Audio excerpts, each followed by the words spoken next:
Let's get it started, Rob G. Big game last night. The Clippers very much alive, back in this series, and looking like they actually have a shot at becoming the first team in NBA history not only to come back and win a series from 0-2 down twice in the same postseason, but to do it 3 times. Rob G, big game last night by Pat Bev, by Paul George, by Reggie Jackson, by Terrence Mann, by Ivica Zubac. What do you think of these Clippers? What is this saying to you about the Clippers and their organization? Well, number one, it says that you can put the 96 Bulls, the 0-1 Lakers to the side because the 0-2 Clippers are the greatest team in NBA history. Oh, my God. That's number one. They never lose. Yeah. Number two, what it does say, though, is something that's been clear for a long time, and people just haven't been paying attention, that Kawhi Leonard is the least valuable superstar in the NBA. Oh, my goodness. That's what you want your first take to be on The Odd Couple? Yes. That Kawhi Leonard is overrated? Yes. Wow. I got 2 words for you. I didn't think I'd have to say this week with Rob, this week with Rob off, but I got to say it. Stop it! What? You got to expound on that. You got to expound. This is really easy, Chris. I thought you were going to give me a tough topic for me to debate with you, but this one's really easy, okay?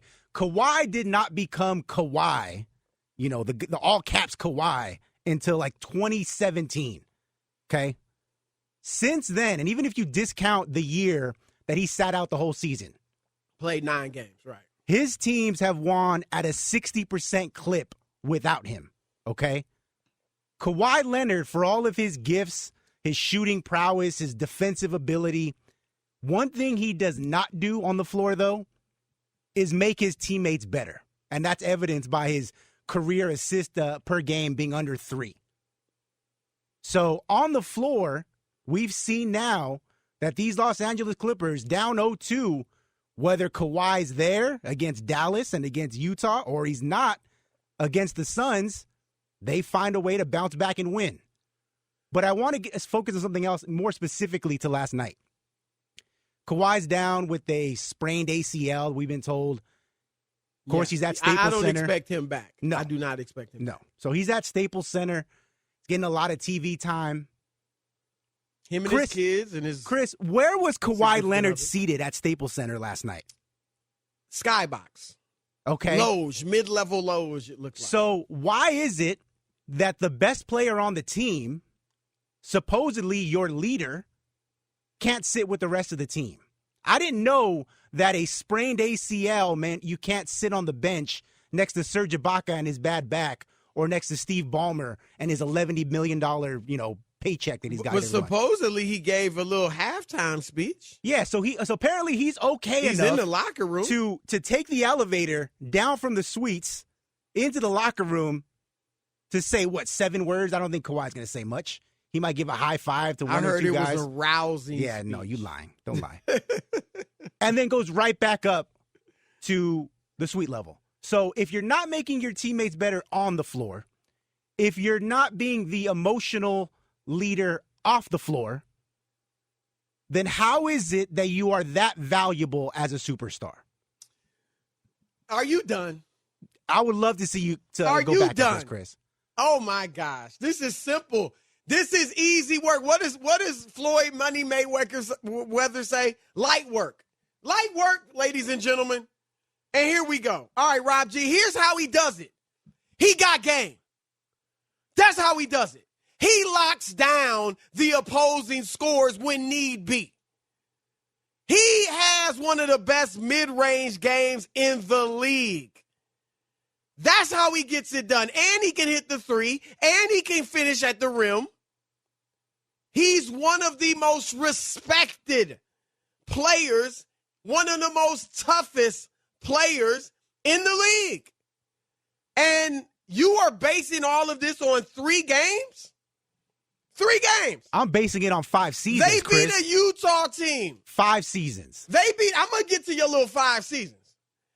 They beat a Utah team who let me just paint the picture for you, Rob G, because this is a strange year. There's no world beaters left. There's no juggernauts left in the playoffs. Utah, at full strength, has one superstar and a bunch of role players. Rudy Gobert is nothing but a role player. Great, a really good defensive player, but a role player. When Kawhi Leonard is out, what does the Clippers team have? One star, Paul George, and a bunch of role players. So even without Kawhi, this is even. So that's why the Clippers could beat them and beat that star that's on Utah, Donovan Mitchell, had a bad ankle, and he's young. He hadn't learned how to win yet. You heard Scottie Pippen talking about you got to learn how to will your team to victory. Young Donovan has not learned that yet. So beating Utah, who nobody except my man LeVar Arrington thought was a legit contender, that's what you basing this on? I'm basing it on 5 years, and let me Chris. remind you, they're down 2-1. You act like they up 3-0. They were down 2-1 the last two series. They're losing the series. And yet you're going to disparage. Yet you're going to dismiss Kawhi Leonard. Let me tell you a little something. Because you conveniently threw in there, if you want to throw out that 9-game season they play. Let me tell you how San Antonio couldn't survive without him. Because the year Kawhi was there without Tim Duncan, his last full season with the Spurs, I remind you, they went 61-21. And they had the awesome, historic, dynamic Golden State Warriors with Kevin Durant and Steph Curry. They had them in a 22-point hole in game 1 when Kawhi got hurt. I'm supposed to be impressed by that, Chris? They promptly lost the next 4 games. And that game, they gave up the 22-point lead in the second half and lost the next 3 games. That sounds to me like they could have used Kawhi Leonard. They went 7-1 without him that season. Next season, Chris. they won 47 games. You impressed with that? Went out in the first round. The next 2 years. Is San Antonio look like they're the same team without Kawhi Leonard? No. Toronto. The Toronto team he led to the championship, they went out in the second round last year without him. I guess you were impressed by the regular season wins, but that's not a big deal. They went out in the second round without him. And so here's the other thing. Kawhi Leonard, Rob G, I hate to demolish you like this. I think you know this, though. You should have took this into consideration when you came up with this crazy take. Kawhi Leonard is the winningest player in the history of basketball. Regular season and playoffs. We know he's got the 2 championships. We know he's got the 2 finals MVPs. But he has won on the regular season. He has won a higher percentage of his games than any other player in history. LeBron, MJ, Magic, Bird, Kareem, Bill Russell, they all bow down when it comes to that. Magic is second, Bird is third, just to show you this ain't some far-out statistic, some analytical, newfangled statistic that doesn't make sense. No, it makes sense because Magic and Bird justify it. And Magic and Bird, every single year of their career, they had at least 2 Hall of Fame teammates. At least. And some years they had 3. And yet Kawhi Leonard, who in San Antonio played with an old Tim Duncan for 5 years, but played 2 years without him. Kawhi Leonard, who went to Toronto, no future Hall of Famers there, but wins the title. Kawhi Leonard now with the Clippers, maybe one future Hall of Famer, Paul George. In the era of the super team, has made this team a top-notch contender, and you want to just dismiss him? Chris, you're blowing a lot of smoke for a guy whose team Mike Girard wins 60% of the games that he does not play. That's all you got? So say what you want about Actually, him being the they were winningest 11-9 this year without him. That's not 60%. As a collective, okay? Utah was 13-6 without Donovan Mitchell. This season is unique in that Milwaukee was everybody 6 was and condensed 5. schedule. Everyone's hurt. Chris, if you were to break down the legitimate superstars in the NBA, there's maybe 7, 8 of them.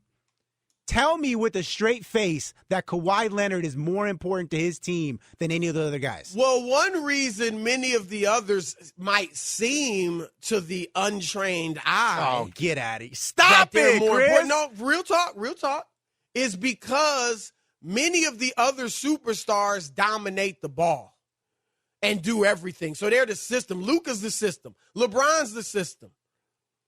You know, that's why a lot of it is that James Harden in Houston was the system. So, yeah, you take him out and everything's haywire because we're used to this dude doing everything.